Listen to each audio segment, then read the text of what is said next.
ganacsatada waxaan mar kale ka codsanayaa inay shacabka u tiraan xaaladan adag ee lagu jira awgeed waxaan xasuusinayaa ganacsatada Soomaaliyeed in shacabka Soomaaliyeed uu yahay kii ganacsigooda bili jiray noloshooda iyo badbaadadooduna ay kulligeen waajibina saaran tahay culimada Soomaaliyeed ee sharafta leh waxaan ka codsanayaa inay sidii ay shacabka codkooda ugu gaarsiin jireen in badbaadada naftu ay ka muhiimsan tahay wax kasta u gaarsiiyaan kulana taliyaan in qof walba uu gurigiisa ku cibaadeysto waayo waajibaadka dhinaca diiniga ah waxa ugu horeeya badbaadinta nafta qof kasta oo awooda waxaan kula talinayaa in ay guryahooda joogaan si ay naftooda iyo nafta walaalahood u badbaadiyaan dhaqaatiirta Soomaaliyeed oo aan idin sheegay in qaarkood iyagoo badbaadinaya dad cudurkan ku dhacay iyagii uu ku dhacay waxaan leeyahay ayagana allaha badbaadiyay laakiin maanta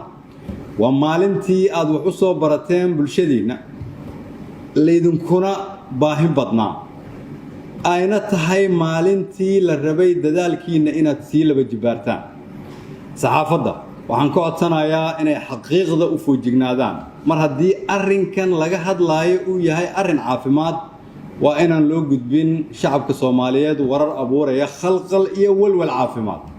ka qaata xogta rasmiga ah wasaaradda caafimaadka oo maalin walba soo saarta warbixin aan dadkeena ilaalin gaar ahaan waayeelka iyo dadka xanuunsan aan alla ka cabsiga iyo baryadiisa badino si ilaahay ummadeena u badbaadiyo waxaan rabaa mar kale inaan shacabka Soomaaliyeed xasuusiyo badqabka bulshada iyo badbaadintooduba maanta waxa ay ku jirtaa waa kala maqnaanta muddada cudurkani jiro inaad eheladaada iyo asxaabtaada ka maqnaantay ama aad ka maqan tahay oo aadan booqan xilligan adag ayaa daliil cad waxay u tahay in qofkaas damiirkiisu uu xooggan yahay oo aad dadkaada ka ilaalinaysid dhib aadan la jeclayn